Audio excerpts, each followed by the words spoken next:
Capítulo 1. A porta de entrada para uma nova forma de viver. Não são as coisas que nos perturbam, mas a opinião que temos sobre elas. Epicteto, pense por um momento.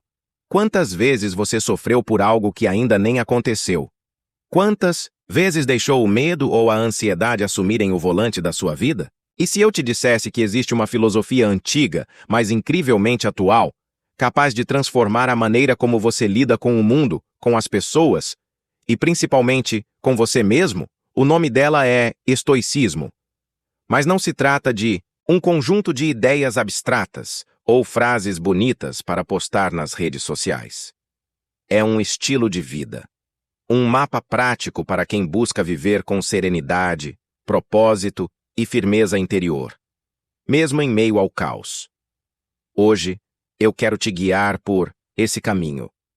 Não como um manual frio, mas como um convite a olhar para dentro, a entender que muitas vezes a raiz do sofrimento não está no que acontece, mas em como interpretamos aquilo que acontece.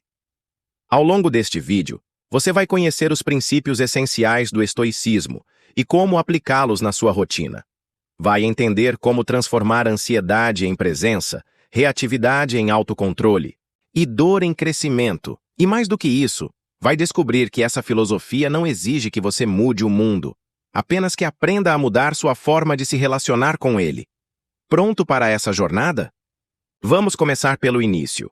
Os fundamentos que sustentam essa sabedoria milenar e que talvez possam te oferecer uma nova forma de viver. Capítulo 2. Fundamentos do estoicismo. Imagine uma árvore. Forte, firme, enraizada. Mesmo quando o vento sopra com fúria, ela permanece. Suas raízes são profundas demais para serem arrancadas pela primeira tempestade. É exatamente isso que os fundamentos do estoicismo oferecem. Uma base sólida para enfrentar os altos e baixos da vida sem se perder. O primeiro desses fundamentos é a virtude. Para os estoicos, a única coisa realmente boa é agir com sabedoria, coragem, justiça e autocontrole. Todo o resto, sucesso, dinheiro, fama, saúde, é secundário. Imagine viver num mundo onde a sua paz interior não depende de fatores externos, mas do seu próprio caráter. Seria libertador, não? E aqui entra o segundo pilar.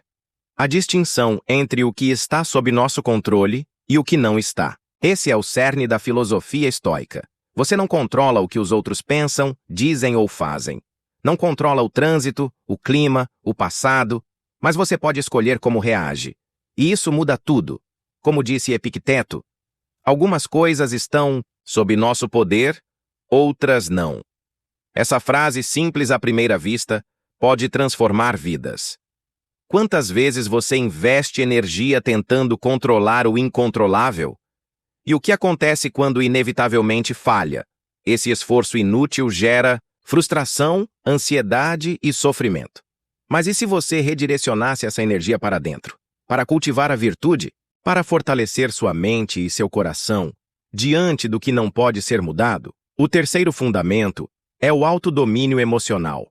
Os estoicos não pregavam frieza ou indiferença, mas sim a capacidade de observar os próprios impulsos antes de agir.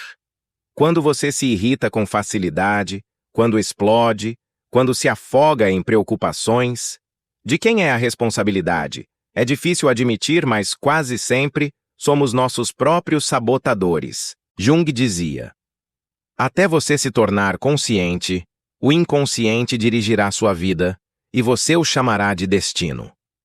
O estoicismo, assim como a psicologia profunda, nos convida a retomar as rédeas. Você já parou para observar como reage diante da crítica? Ou diante da frustração? Já se perguntou quantas decisões toma movido pela emoção, sem refletir? A virtude, o controle interno e o autodomínio não são conceitos distantes. São práticas que podem ser aplicadas hoje, agora, e que pouco a pouco criam uma nova forma de estar no mundo. Mais estável, mais consciente, mais livre. No próximo passo, vamos mergulhar num dos pontos mais transformadores dessa filosofia: a forma como percebemos a realidade. Porque talvez o problema não esteja no mundo, mas na lente com que o vemos. Capítulo 3. Percepção e realidade. Sofremos mais na imaginação do que na realidade. Essas palavras de Sêneca atravessam séculos e ainda falam diretamente ao coração humano. Porque, no fundo, todos já experimentamos isso.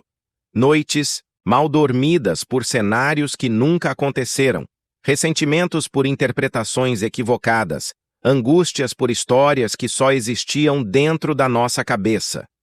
A forma como interpretamos os acontecimentos molda nossa experiência emocional. Dois indivíduos podem viver a mesma situação, uma perda, um erro, uma crítica, e reagir de maneiras completamente diferentes. O que muda não é o evento, é a percepção.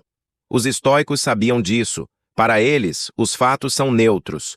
O que causa sofrimento não é o que acontece, mas o julgamento que fazemos sobre o que acontece. É como se cada pensamento fosse um pincel, e você estivesse o tempo todo pintando a realidade com as cores da sua mente. Essa percepção tem raízes profundas na psicologia analítica. Jung falava sobre projeção.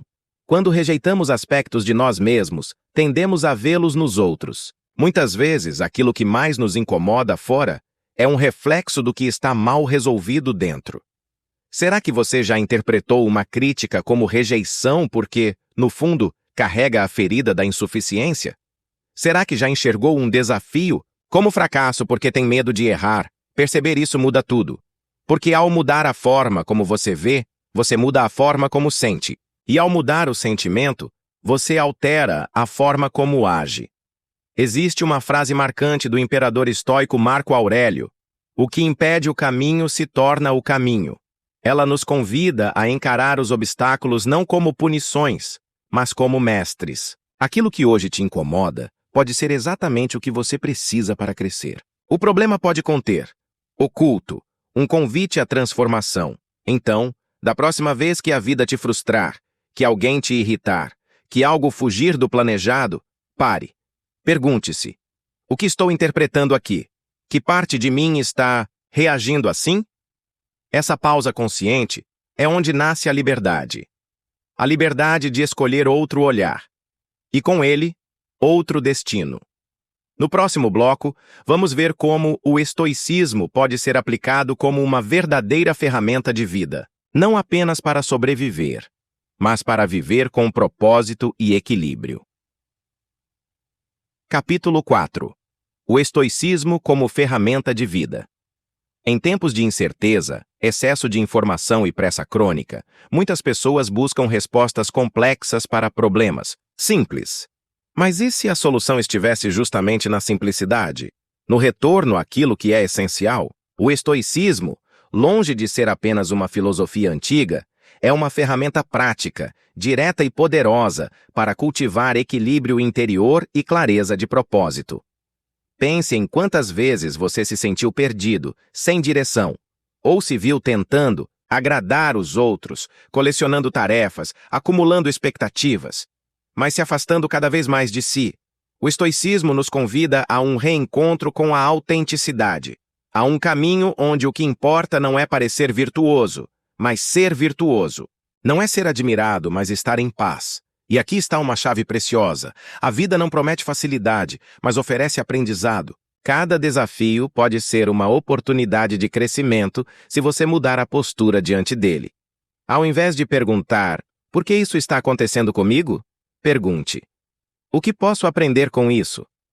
Jung dizia que a vida não vivida é uma doença da alma. Quantos de nós vivemos apenas na superfície?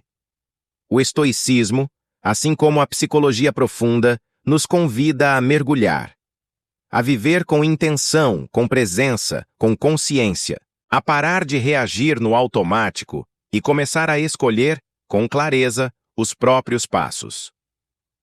Outro aspecto essencial dessa filosofia é o desapego das opiniões alheias. Quantas decisões você já tomou com base no medo de julgamento? Quantos caminhos deixou de seguir por medo de não ser aceito? Os estoicos nos lembram que a verdadeira liberdade começa quando você para de se definir pelos olhos dos outros. A serenidade não nasce da ausência de problemas, mas da capacidade de manter-se inteiro mesmo em meio ao caos. E essa integridade interior é cultivada dia após dia com escolhas conscientes. No próximo capítulo, vamos sair um pouco da teoria e entrar numa história real, porque às vezes é no testemunho vivo de transformação que mais nos tocamos e nos enxergamos. Uma jornada que começa na dor, mas encontra força na filosofia. Capítulo 5. Relato pessoal e transformação. Durante muitos anos, minha vida foi dominada pelo vício. O álcool era o refúgio, o escape, o anestésico para tudo o que eu não queria sentir. A ansiedade era constante, a autoestima inexistente e a sensação de estar desconectado de mim mesmo, insuportável. Eu buscava respostas fora, culpava o mundo, as pessoas, o passado. Mas no fundo, algo em mim sabia. A mudança não viria de fora. Foi em uma noite qualquer, numa espiral de insônia e desespero, que encontrei um vídeo sobre estoicismo. Simples, direto, mas com uma pergunta que me atravessou. E se você começasse agora a focar apenas no que está sob o seu controle? Pela primeira vez, eu me senti responsável, não culpado, mas responsável, por mudar a minha trajetória. A partir dali, iniciei uma jornada. Comecei pequeno, uma decisão por dia, um novo olhar sobre velhos padrões e, acima de tudo, um compromisso com a verdade. Com a minha verdade. Epicteto dizia: não busque que os eventos aconteçam como você quer, mas deseje que eles aconteçam como acontecem. Assim, sua vida fluirá serenamente. Essa frase se tornou um guia, porque o que mais me fazia sofrer não era o que eu vivia, mas o quanto resistia ao que vivia, o quanto eu lutava contra o real, tentando controlar o incontrolável. A filosofia estoica me ensinou a cultivar coragem nos dias difíceis, autocontrole nos momentos de impulso e compaixão quando a autocrítica ameaçava me derrubar. E aqui entra algo que Jung também reforçava. O verdadeiro processo de individuação começa quando você enfrenta sua sombra, integra suas partes fragmentadas e aprende a viver com mais inteireza. Não foi mágica, foi prática diária. Foi cair e levantar. Foi escolher não desistir. Hoje posso dizer com convicção: o estoicismo salvou minha vida. E mais do que isso, me deu um novo propósito. Compartilho isso não para que você admire uma história, mas para que reconheça a sua. Porque talvez em algum nível você também esteja buscando esse ponto de virada. E talvez este vídeo possa ser para você o que aquele vídeo foi para mim. No próximo capítulo, vou te mostrar como isso se traduz na prática. Do pensamento à ação, do ideal à rotina. Porque saber não basta, é preciso viver. Capítulo 6. Práticas estoicas para o dia a dia. É no cotidiano, nas pequenas escolhas, que moldamos a nossa existência. E o estoicismo, ao contrário do que muitos pensam, não é uma filosofia de poltrona. É um estilo de vida. Um jeito de caminhar pelo mundo com mais firmeza, consciência e leveza. A primeira prática é simples, mas poderosa. Reflexão matinal. Ao acordar, reserve alguns minutos para visualizar seu dia. Pergunte-se: quais desafios posso encontrar hoje? Como posso respondê-los com sabedoria? Esse hábito prepara a mente para agir, em vez de apenas reagir. Depois, vem o diário da gratidão. No final do dia, escreva 3 coisas pelas quais você é grato. Não precisam ser grandes eventos. Às vezes, um sorriso sincero ou um momento de silêncio valem mais do que 1000 conquistas. Esse exercício realinha o foco. Em vez de ver o que falta, você começa a enxergar o que já está presente. A atividade física regular também faz parte da rotina estoica. Não como um culto ao corpo, mas como um exercício de autodisciplina. Cuidar do corpo é honrar a vida e disciplina. Aqui, não é rigidez. É respeito consigo mesmo. Outro pilar é a aplicação do princípio do controle. Diante de qualquer situação, pergunte-se: isso está sob meu controle? Se sim, haja com clareza. Se não, aceite, com serenidade. Essa simples pergunta pode evitar incontáveis conflitos internos. Praticar autoavaliação noturna é outra chave poderosa. Ao fim do dia, reflita: onde fui guiado por impulsos? Onde agi com virtude? Essa honestidade consigo mesmo é um dos maiores atos de coragem. Como dizia Jung, conhecer a própria escuridão é o melhor método para lidar com a escuridão dos outros. E há mais. Ler textos filosóficos ou inspiradores, mesmo que por poucos minutos ao dia, ajuda a manter a mente alinhada com valores mais profundos. Ler não como quem consome conteúdo, mas como quem busca direção. Desapegar das opiniões alheias é uma das práticas mais libertadoras. Você não pode controlar o que pensam sobre você, mas pode escolher viver de acordo com seus princípios. E isso basta. A consciência da mortalidade, ou memento mori, nos lembra que o tempo é finito, que cada dia pode ser o último. Longe de ser mórbido, isso torna a vida mais preciosa. Como você viveria hoje, se soubesse que não há garantias para o amanhã? Desenvolver habilidades, mesmo aos poucos, traz um senso de progresso. Pode ser um instrumento musical, uma nova língua, uma habilidade manual. O importante é manter-se em movimento. Aceitar o incontrolável é talvez o exercício mais desafiador, mas também o mais libertador. Quando você solta a ilusão de controle total, sobra espaço para a paz. E, por fim, nutrir relacionamentos autênticos. Os estoicos valorizavam a amizade verdadeira, o diálogo sincero, o amor sem possessão. Relacionar-se com presença, empatia e verdade é também uma forma de filosofia viva. Essas 12 práticas não exigem grandes revoluções, apenas um passo por vez, porque, no fundo, a verdadeira transformação começa nos gestos simples, repetidos com intenção. No próximo capítulo, vamos expandir esse olhar. Como integrar esses princípios com valores mais amplos? Como viver de forma ética, conectada, humana?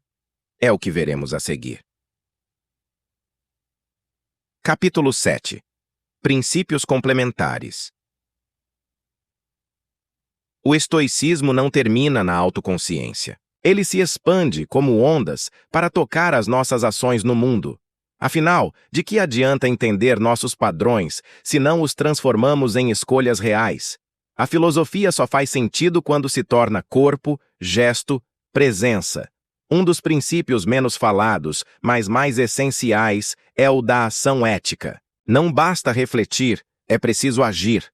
Agir com integridade, com coragem, mesmo quando ninguém está olhando.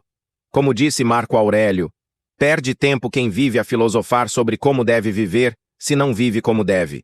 Outro ponto fundamental é o cultivo da empatia, do respeito e da compaixão. Às vezes, associamos o estoicismo à frieza emocional.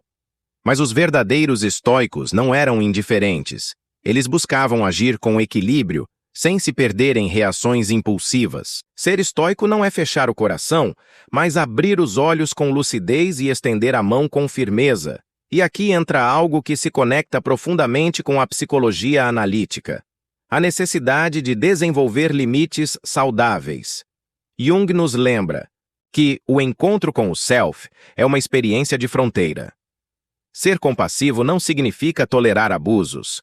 Ser presente não exige se anular. O estoicismo nos ensina que o amor verdadeiro começa no autorrespeito. Outro princípio que fortalece essa jornada é a valorização do silêncio interior. Em um mundo de ruídos constantes, saber silenciar é uma forma de sabedoria. É no silêncio que ouvimos nossas intuições, que nos conectamos ao inconsciente, que acessamos respostas que a mente racional não alcança. Estar presente no agora é mais do que uma técnica, é uma forma de viver.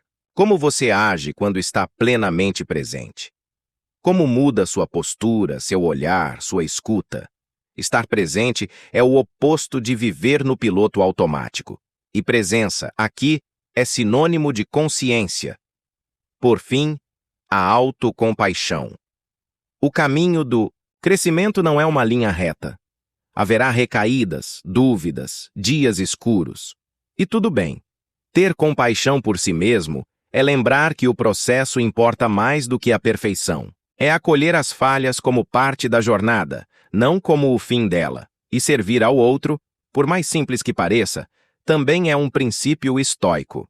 Não há verdadeira individuação sem uma abertura ao coletivo.